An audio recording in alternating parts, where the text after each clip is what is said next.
Hi, Dr. Ram. Thanks for joining us. Thank you very much, Shadi. So I just want to start with a question about, so obviously the Muslim Brotherhood in Egypt gets a lot of attention from outside scholars and researchers.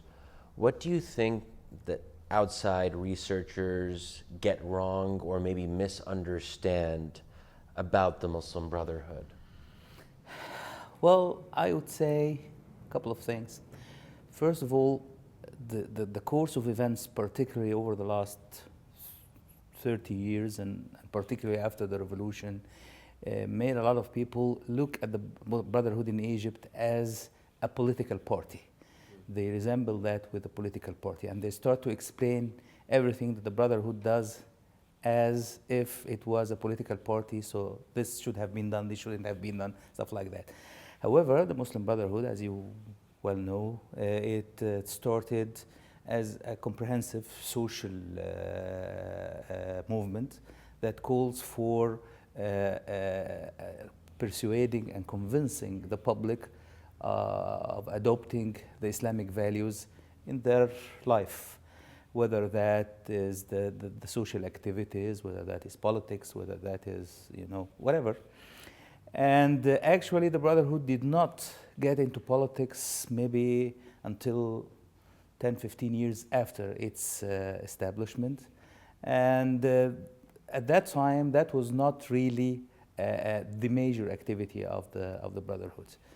And it continued like that. Of course, there was like a pause in the 50s and 60s, but afterwards, it again came back as it worked with the social activities and with the public quite extensively. But the political sphere was kind of very narrow during Mubarak's time. So the Brotherhood had to push for free political participation through syndicates, through professors' associations, stuff like that. And they were not allowed to have a political party. As a matter of fact, nobody else was allowed to do that freely. So there was kind of a mix in front of the people between the social activities and the political activities. After the revolution, everybody in Egypt was quite excited, and everybody got involved extensively in politics. And this, as a matter of fact, this misconception even was applicable to many of the Brotherhood members themselves. That was kind of a major activity that everybody is involved in. So there was this kind of mix even within the Brotherhood. And that is why within our revisions, and then I'll get to that later, we are now, we believe now that it is very important to very clearly separate between the partisan political practice and the other activities. Looking back at the last 5 years, and quite a lot has happened, and quite a lot of bad things have happened in Egypt. And knowing what you know now, what would you say was the Muslim Brotherhood's biggest misstep? That if you could go back in time, what would you do differently? I would say there is a major thing even before these 5 years, which is not insisting on working hard enough to apply pressure on Mubarak regime for either to reform or to leave. The conception that the Brotherhood has always been working on is to work from within the states, trying to reform it, trying to cause developments to the better. And they always stopped at a certain limit that they didn't go beyond that. And I believe that we had the responsibility to, because we had the support of a lot of people in Egypt. We are still the largest social and political movement in Egypt. So I would say that we had the responsibility of pushing even harder than we did. At that time, for a long time, we were the main force trying to cause some political opening, but that was still within the state, and we couldn't push for any kind of change. The Egyptians, actually, the rest of the Egyptians, and particularly the youth, in 2011, went a step further, and everybody went to the streets to try to remove Mubarak regime because they knew that it was hopeless.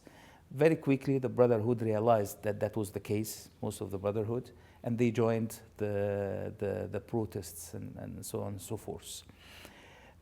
However, due to the intrinsic nature of the Brotherhood, after the Mubarak was stepped down, we kind of tried to push for the same agenda again, trying to re-establish the state in a way to allow for free actions of parliament, for president, for constitution, thinking that that would be sufficient to make the reform that the Egyptians are looking for.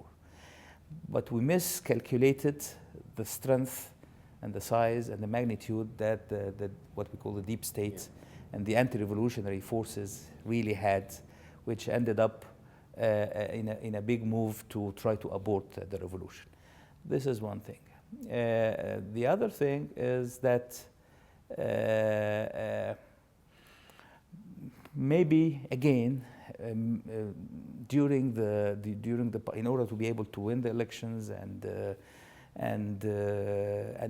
secure a good status that allows us to pursue the reform agenda, not really just to have a big victory, but just to have good power in order to push for the reform agenda. We kind of mixed between the activities of the social activities and the political publicity for elections. And that gave some people the impression that this is the main purpose of doing social activities, just to make use of that to win elections. That was never the case. And actually, this is not, doing good work and good deeds and helping the society is an intrinsic part of Islam. But that mix also, as I said before, that led to the misconception to even some of the Brotherhood to cause this mix, because this way we are going to secure a good position in elections, and this will allow us to reform the society in a better way. And but anyway, major events took place. We were talking about three major things: the revolution, which caused a lot of change in Egypt, then being in governance, which is a big step for the Egyptian people as well, and the coup, the military coup, major changes, and this actually allows and pushed us to make a lot of revisions for our practices and some of our concepts. Not just during this time, but even before that. And this is what we are doing right now, and you'll hear the results of that very shortly. And so one thing that you're basically saying is that you were too gradualist. Yes. Would you describe yourself today as a revolutionary? Or Okay. When we define terms, one of the terms that is misunderstood is the revolutionary approach, and we are always faced with this question. People mix between the revolutionary approach and violence, for example, or doing things that are quite drastic, shocks for the society and stuff like that. But this is not what we mean. This is something that is relatively much faster than the approach that we used to be going through, which is the gradual approach. Our approach, because we are a social movement, and everybody knows that in order to make any kind of effect to reform the society, this is a slow process, and it needs to be done quite gradually. But at certain moments, when people all over the society feels that major changes should take place, particularly in the political arena, you cannot just apply the same concepts in reforming the society to reforming politics. So our convictions right now is that in some major areas we should have been less gradual than we tried, because it turned out that being gradual is actually as if we are stagnant, particularly in reforming sectors like security, like judiciary, like media, and the military. These powers were the powers that actually had coalition to down the revolution and as an anti-revolutionary powers that were building up quite faster than the gradual approach that when we were in governance, or at least partially in governance, we were not fully in governance, of course, of course, that pace, our pace, and actually most of the pace of the Egyptians was not that fast enough in order to counteract the counter. But let's say, for example, that after Mohammed Morsi was elected president, and there was a kind of a honeymoon period where he was enjoying real popularity. That summer of 2012, and there was the forced retirement of certain senior military officials, but we didn't see wide-scale change in the military. Do you think in retrospect that you should have moved more aggressively and actually had a proper purge of the senior military ranks? Well, I cannot answer this 100% because Dr. Morsi is not here. I don't know what he had in mind at that time. But I'm sure that at that time when we not just for pushing out some of the senior military personnel, but more importantly, canceling what was called the Complementary Constitutional Declaration, which gave the military extensive power in forming the assembly, drafting the constitution, and having a lot of the presidential powers, and having all the legislative powers. So he canceled that. That was a great step. And from my position here, I would say that probably it would have been better if Dr. Morsi pushed a little bit further in order to use this momentum to cause further reform. However, I cannot fully answer that question without Dr. Morsi being present, because I don't really know what was in his mind. I don't really know the information that he got at that time. Most importantly, what he did at that time was not just removing some of the senior military people, but he canceled the what was called the Complementary Constitutional Declaration, which gave extensive power to the military in terms of drafting the constitution, in terms of having the full legislative power and even part of the presidential power. So he canceled that. It was a quite brave step. As a matter of fact, at that time, everybody was expecting something like a coup to take place. Right. On the night he did that, nothing happened. So in my opinion, that would have given him a lot of momentum in order to continue on more of fast-track reform.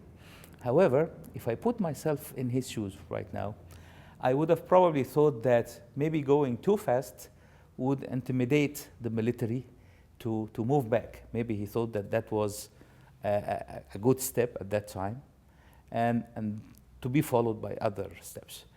I believe more importantly that what should have happened and did not happen, which is the reform of the security forces, the Ministry of Interior, because this is the part that really touches the life of people, and these were the main practices that led people to go to undertake the revolution. I mean, for the oppression, the arrests, and facing demonstrators and all that.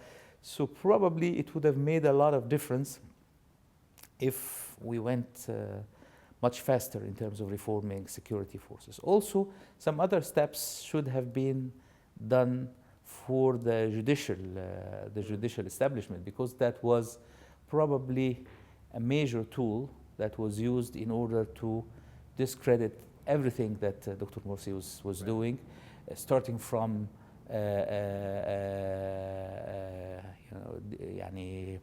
dismantling the parliament, from not allowing the president to even call for parliamentary elections to make up for the dissolved parliament, and a lot of other stuff, for issuing laws and stuff like that.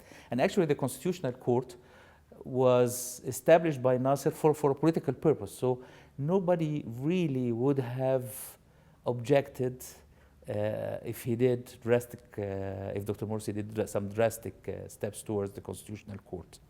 But probably elites political elites and the media elite in the country would have been furious, presumably, and there would have been considerable pushback. They would have perceived that as the brotherhoodization of state institutions. And that was a charge that was leveled quite regularly at the Brotherhood. So that could have been a risky confrontation. Well, probably that's what Dr. Morsi thought, yes. But actually they did that anyway. They were furious anyway. I mean, they continued their work regardless. Yeah. Being slow did not prevent them from taking steps. As a matter of fact, I believe the Brotherhood was too much, not just the Brotherhood, everybody in the government was too much trying to be compatible with the states, hoping that this would lead to reforming it safely and peacefully. But it seems that those people, what they had in mind is that they cannot really live with a clean system. Yeah. They live on corruption, they live on oppression, so they cannot live with that system, so they decided to remove it anyway. Maybe if some major steps were taken against them, yes, this would have made them more furious, but this would also dismantle some of the powers that they had. This probably would have assembled more popular support for Dr. Morsi in order to undertake these steps. So, but of course, you know, when you are in the presidential position and you get information, maybe he was misled by the amount of objection he would have been met by that. Regarding the issue of brotherization, this is one of the major misconceptions. And I believe that Dr. Morsi, and I hope he gets out soon of prison, I believe that he bowed too much to this kind of pressure. All of us actually bowed to that kind of pressure. That you cannot put people, qualified people, who can really do a lot of reform work just because they belong to the Brotherhood or they are close to the Brotherhood, fearing that this will always be termed as brotherization. And actually, this was not the case. I mean, in the cabinet, for example, the largest number of Freedom and Justice Party ministers was 9 out of 36 ministers. So, and we actually, FGP was the party that won the largest number of seats in the parliament. So this is not brotherization. And this applies to a lot of things, but again, under consistent media, black campaigning, this concept became as if it is reality, and I believe that we bowed too much to that kind of pressure. And so one complaint that I've often heard from Brotherhood youth is that their primary experience being a part of this movement has been endless elections. Mm-hmm. So whether it's internal elections or parliamentary elections, presidential, referendum, and that a movement which, as you said earlier, is much more than a political party. It does dawah, religious education, social services, that this consumed the organization to the extent even that it was almost an obsession with elections. Do you feel that's a fair criticism, and how can you learn from that going forward? I mean, let's say there's a political opening in Egypt in the next 5 years. How would you have a different approach to elections? Well, I would say that this is partially true, not fully true. That was not obsession with elections. That was establishment of bodies that were not there. We had to go through parliamentary elections, 2 chambers actually. We had to go through presidential elections. We had to have a constitution. So all that dictated that we have elections, because the Egyptians in the famous referendum back in March 2011, 78% of Egyptians approved the roadmap that dictated to have this type of election. So that was not obsession. That was the choice of the people.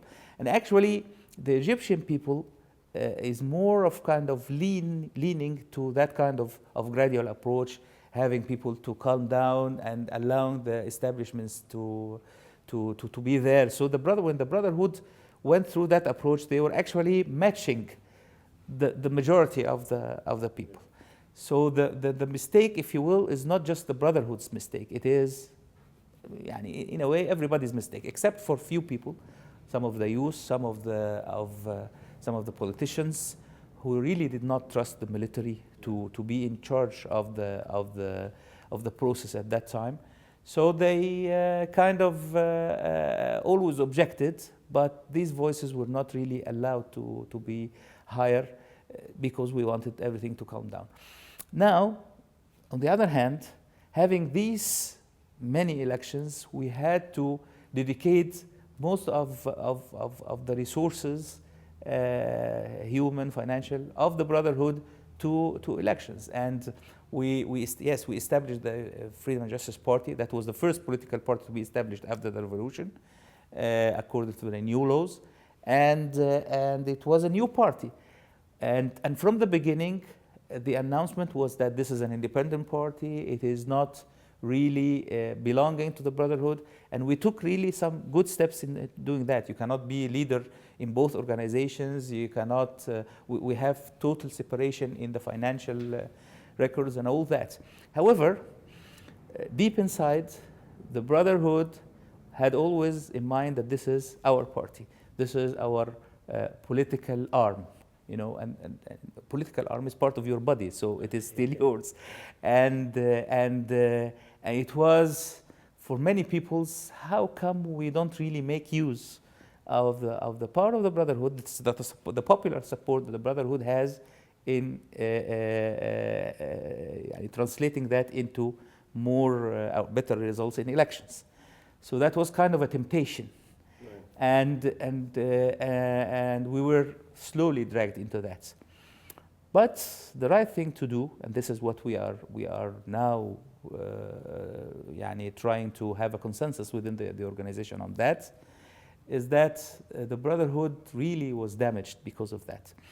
Because rather than being a social organization working with the whole society, we moved to a competitor's seat. So automatically, we put some sort of a line between the Brotherhood and a big part of the society, which is natural when it comes to political competition.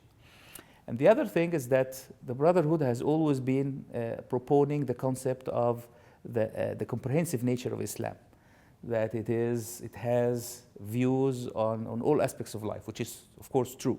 However, this doesn't mean that the organization working towards achieving that should be just one organization pushing for all that or working on all that. Particularly in modern times where you have specializations, where you have certain qualifications for doing some kinds of work, and this also competition issue. So the tendency right now, and I believe this is what we need to do if the opening is there, is to have not just a party or the Brotherhood to announce that it has nothing to do with political competition. It will concentrate on its activities in society, da'wah, and all that. And the partisan politics is practiced by political party. There is nothing such as the party of the group. A Brotherhood member who is interested in partisan politics can join this party or that party. There is no obligation to join a certain. So just to be clear, then, in a future transitional situation, Brotherhood members could join, let's say, hypothetically, the Left Party, which is a liberal hypothetically, party. Yes, but you see, and this is kind of something that is really stopping people from being open to that. I mean, Brotherhood people. But this, in reality, this is not what's going to happen, because you join the party that is more compatible with your inclinations. So it is hard for you internally, if you are a Brotherhood member trying to push for the Islamist agenda, to join a secular party.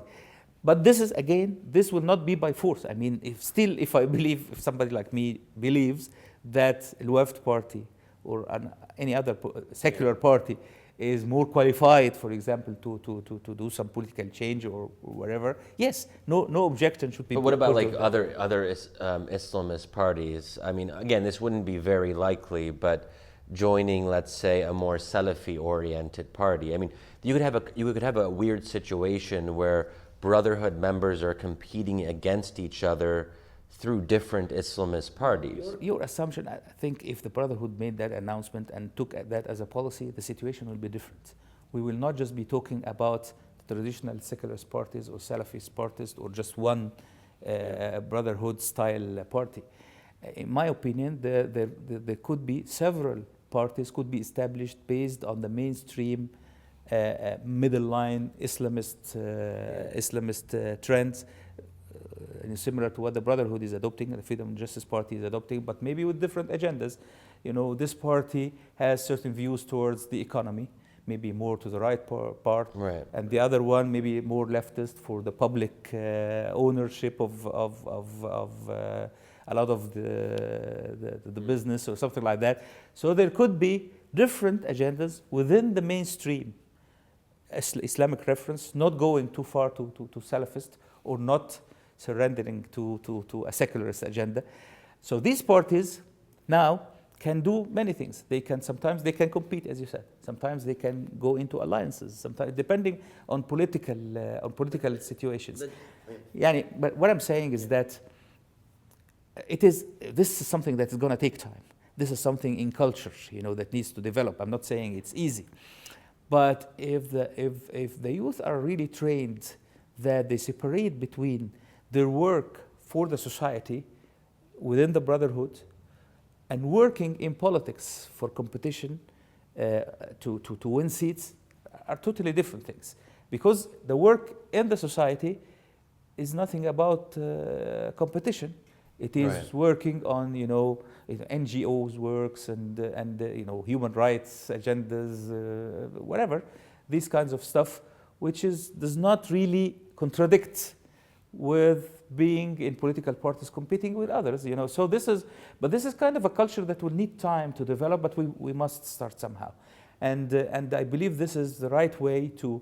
And political parties can always be in good status and win. They can lose, and this should not be taken as a burden on the Brotherhood itself. The Brotherhood should be an establishment that's working within the whole society in order to achieve its objective. And what about the timing of elections in a transitional situation? So early elections in 2011, 2012 seem to have had a polarizing effect, as you alluded to. Yes. So going forward, knowing that, would you want to not have early elections and postpone them for a certain period of time, maybe start with a focus on local elections, and maybe you would have full-fledged national elections in 3, 4, 5 years? I mean, how do you sort of see the timing? Exactly. This is something that we're working on with our partners from other political inclinations. What we have in common is the strong will to get rid of this military rule, to restore the democratic path back. And everybody agrees within this mechanism that also you will hear about very soon, is that to start with elections is not the right thing to do in conditions like this. This will increase the polarization, and also more important than that, not one political party can have the tools and the strength to face all the corruption and the rotten things that we all saw, and they were really magnified after the military coup. There has to be some sort of consensus, not 100%, but at least the major mainstream political forces, they have to go in some sort of partnership and to develop mechanisms for governance together, without going through competition, until we pass through a certain period that would allow us to have a good constitution, to allow particularly the youth to establish new political parties, to have the environment to get rid of a lot of the deep state powers. This will take a long time. The gradual move for healthy military civil relationship, this also takes a long time. So there must be a transitional period without major elections that would allow all this to happen, to restore a certain situation where a healthy environment that will allow the normal democratic practices back again. Okay. And 2 final questions. First, I want to ask you more. So one criticism of the Brotherhood is that it hasn't had real strategic thinkers or intellectuals for quite some time now. That in the beginning you'd Hassan al-Banna, and then of course Sayyid Qutb, but then since then the Brotherhood has been lacking in strategic thinking, and that it thinks in very tactical terms. It thinks it's always about preserving the organization or the tanzim, and it's not able to kind of think more broadly. And even if you look at the ranks of the Brotherhood itself, we're talking about doctors, lawyers, businessmen, engineers, and not that there's anything wrong with being doctors or engineers, but you don't have necessarily people who are like political scientists or people who are real ideologues who are focused on Islamic political theory, for example, or Islamic law in terms of a traditional learning. Would you agree with that assessment? And what can the Brotherhood do, or is the Brotherhood doing something now to develop a better strategic ability to go beyond tactics? Well, again, this is partially true, not fully true. Part of the reason for that is the stagnant Mubarak period. As a matter of fact, this 30 years resulted in a lot of damage to everything in Egypt. One of them is not to allow developments in thinking or intellectual kind of activities by everybody, not just the Brotherhood. So that was one part. The other thing is that the regime, Mubarak regime, made sure that not to allow for any kind of independent or people who are capable of producing good kind of development in social sciences to be in that positions. And security forces had a lot of power to stop people from promoting in university, for example, to reach these positions. But again, we deserve part of the blame because still people tended to secure better positions in society, having this kind of professions like engineering or whatever, and that was kind of a culture in the Egyptian society, and the Brotherhood is part of that. Of course, this is something that we realize right now, and we are working on two fronts. The first one is to encourage, particularly our youth and our people who have tendency to be good thinkers, to develop that in an environment that was not probably healthy enough for them to do that before. You find a lot of people, of this, like Ammar Fayed, for example, and people of that sort, Hassan al-Azzaz, people who are, good thinkers, and they are really producing and developing a lot of work on the advancement of the way of thinking. And the other thing is that we are not trying to confine ourselves within members of the Brotherhood. This is even more important, because you cannot just isolate yourself to be a different part of the society. What we are hoping to is to regain our position to be part of the society.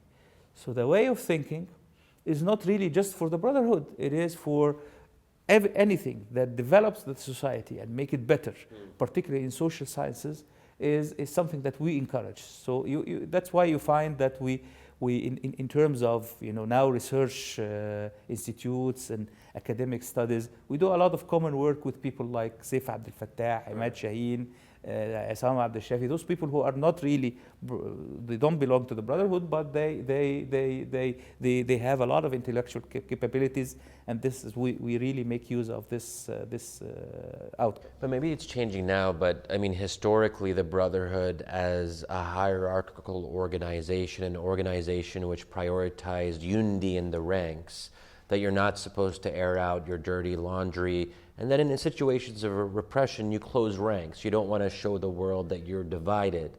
So can an organization which has been oriented in that way for such a long time really encourage internally a plurality of ideas and intellectual discourse, and encouraging the youth to sometimes be critical? Can it really? This is what we're really trying to push for right now, and it's not easy. And this is probably one of the main reasons of the differences that people hear about now, they think or they imagine that there are two wings in the group or something like that. It's not like that, but it's kind of a natural process of development from having strict adherence to the organizations as the most important thing to match the oppression conditions that were prevailing for a long time with the nature of the society, particularly after the revolution. So this is something that we are trying to push, the people who are pushing for the change in the organization to change. And it's not easy. It's not easy because of some people who are resisting this, and also because of the culture that developed over a long period of time. But the process, I believe, will take some time, but definitely it will end up in a much healthier organization with more openness. For example, we are trying to work on new bylaws, and we developed a website, a public website, to put the draft bylaws for everybody, anybody who wished to comment. And I remember I wrote an article explaining some of the main principles and calling people to comment. And I specifically said that we believe that the Brotherhood, yes, it's a membership organization, but it belongs to the whole society. And it's important for the whole of Egypt. So anybody, any Egyptian, has the right to comment on the bylaws, on the way the organization is structured and the way it works in order to make it a better organization. So we are now trying to be more open, more transparent, more compatible within the society. It will take time, yes, but I'm sure that at the end of the day it will develop a much better organization. And then the last question, so you had to obviously leave Egypt after the coup, and you've been living now in Istanbul, in exile. And so we also interviewed Ali Bainouni of the Syrian Muslim Brotherhood and Sayyid Unisi from Ennahda, and they were talking about their own experiences in exile. Ali Bainouni in London, Sayyida in France, and how that had an influence on how they viewed issues like pluralism and diversity and living as minorities in the West and so on. I'm curious, so far living in Turkey, and also I should note, you did your PhD in Purdue, so you have lived abroad for significant periods of time. But living in Turkey, yourself and many other Muslim Brotherhood members, do you feel it's having an effect on how you view certain things? When you live outside of your country, you view a lot of things differently, and you start to have more time to think and reconsider and stuff like that.